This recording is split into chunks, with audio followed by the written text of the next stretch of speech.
അന്വേഷിപ്പിൻ കണ്ടെത്തും ഇന്ന് റിലീസായ ടൊവിനോയുടെ മർഡർ മിസ്റ്ററി ജോണറിൽ വരുന്ന സിനിമയാണ്. 2 മണിക്കൂർ 25 മിനിറ്റാണ് ഡ്യൂറേഷൻ.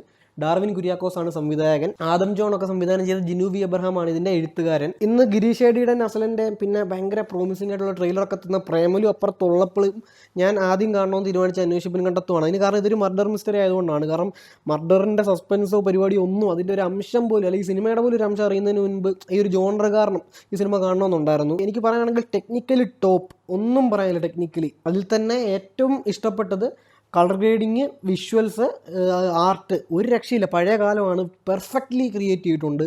ആ സ്ഥലമൊക്കെ അവർ ഹണ്ട് ചെയ്ത പ്രീ പ്രൊഡക്ഷൻ അവർ നന്നായിട്ട് പണിയെടുത്തിട്ടുണ്ടെന്നുള്ള ഉറപ്പാണ്. സ്ക്രിപ്റ്റിലേക്ക് വരുമ്പോഴത്തേക്ക് അവിടെയാണ് പ്രശ്നം തോന്നുന്നത്. ഇത് ഭയങ്കര സ്ലോ പേസ് ആയിട്ടൊരു സിനിമയാണ്. ഇതൊരു ക്രൈം ത്രില്ലറല്ല, ഇതൊരു ക്രൈം ഡ്രാമയാണ്. Crime investigation drama. നമ്മൾ രാക്ഷസം പോലെയോ അല്ല അങ്ങനത്തെ ഒരു ത്രില്ലർ പ്രതീക്ഷിച്ചാൽ നിരാശപ്പെടും. ഇതൊരു ഡ്രാമ മൂടി കാണണം. സ്ലോ പേസ് അല്ല എനിക്ക് വിഷയം. എനിക്ക് അതിൻ്റെ ജോണർ അറിയായിരുന്നു. ഞാൻ ഇത് പ്രിപ്പയർഡ് ആയിട്ടാണ് പോയത്. പ്രശ്നം എന്താണെന്ന് വെച്ച് കഴിഞ്ഞാൽ ഈ കേസ് അന്വേഷിക്കുന്നത് ചുരുളഴിക്കുന്നതൊക്കെ നമുക്കൊരു വലിയ സംഭവമായിട്ട് തോന്നത്തില്ല. ഇവർ തന്നെ ഇതിങ്ങനെ നമുക്ക് ഓൾറെഡി മനസ്സിലായി. വീണ്ടും ഇത് കഴിഞ്ഞിട്ടും ടൊവിനോ ഒരു വലിയ ഒരു മോണോലോഗിലൂടെ ഇങ്ങനെ പറഞ്ഞു കൊടുക്കുവാണ് കൂടെയുള്ള ആൾക്ക് അല്ലെ സുപ്പീരിയറിന് എങ്ങനെയാണെന്ന്.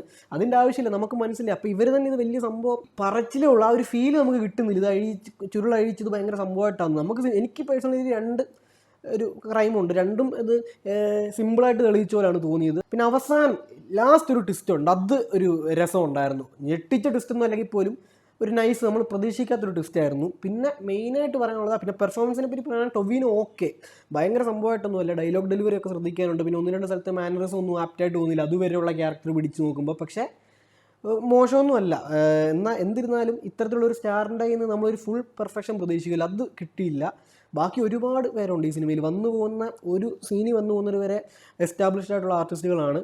എല്ലാവരും പേരെടുത്ത് പറയുന്നില്ല. പക്ഷേ ഇതിൽ ആർക്ക് പോലും മറ്റേ ഭയങ്കരമായിട്ട് കയ്യടി മേടിക്കാനുള്ള തരത്തിലുള്ള റോളൊന്നും ഇല്ല. ജസ്റ്റ് ഇങ്ങനെ വന്നു അവർക്ക് കിട്ടുന്ന പരിപാടി ചെയ്തു പോകുന്നു, അത്രേ ഉള്ളൂ. ഇതെനിക്കൊരു നെറ്റ്ഫ്ലിക്സിൻ്റെ ഒരു 2 എപ്പിസോഡുള്ള ഒരു ഡോക്യുമെൻ്ററി അല്ലെങ്കിൽ ഒരു കൊറിയൻ സീരീസൊക്കെ കണ്ടൊരു ഫീലാണ്. ഇപ്പോൾ കൊറിയൻ സീരീസൊക്കെ കാണുന്നവർക്ക് അറിയാം, ക്രൈം ഇൻവെസ്റ്റിഗേഷൻ, അതായത് ഓരോ എപ്പിസോഡിലും ഓരോരോ കൊലപാതക അന്വേഷണമായിരിക്കും. ഇതാ എനിക്ക് ഫസ്റ്റ് ഹാഫ് സെക്കൻഡ് ഹാഫ് അങ്ങനെയാണ് തോന്നുന്നത്. ഒരു ബന്ധമില്ലാത്ത 2 കൊലപാതക അന്വേഷണമൊക്കെ. ഞാനിത് എപ്പം കണക്റ്റ് ആവുമെന്ന് വെച്ചിരിക്കുമായിരുന്നു, പക്ഷേ ഒരു കണക്ഷനും ഇല്ല.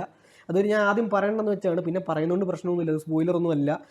അങ്ങനത്തെ ഒരു മെൻ്റലി പ്രിപ്പയർഡ് നിങ്ങൾ പോകുന്നതാണ് നല്ലത്. കാരണം ഞാനിത് കണക്റ്റ് ആവുമെന്ന് വെച്ചിട്ട് അവസാനം ആയപ്പോൾ എനിക്ക് അതിൻ്റെ ഒരു മടുപ്പായി. പക്ഷേ ഇത് ഓൾറെഡി മൈൻഡ് സെറ്റായി പോയി കഴിഞ്ഞാൽ ഈ 2 കൊലപാതകങ്ങളുടെയും ചുരുളഴിക്കൽ എന്നൊക്കെ ഇഷ്ടപ്പെട്ട് കഴിഞ്ഞാൽ 2 സിനിമ കണ്ട ഒരു ഡബിൾ ഹാപ്പി ആവാൻ ചാൻസ് ഉണ്ട്. അതുകൊണ്ട് പറഞ്ഞതേ ഉള്ളൂ. അങ്ങനെ അകത്തൊക്കെ ഞാൻ പറഞ്ഞില്ല, ഇത് കണ്ടു കഴിയുമ്പോൾ ഒരിക്കലും ഒരു മോശം സിനിമ അങ്ങനത്തെ ഒരു ഫീലല്ല. പക്ഷേ മസ്റ്റ് വാച്ച് എന്ന് പറയാനുള്ളൊരു പരിപാടിയില്ല.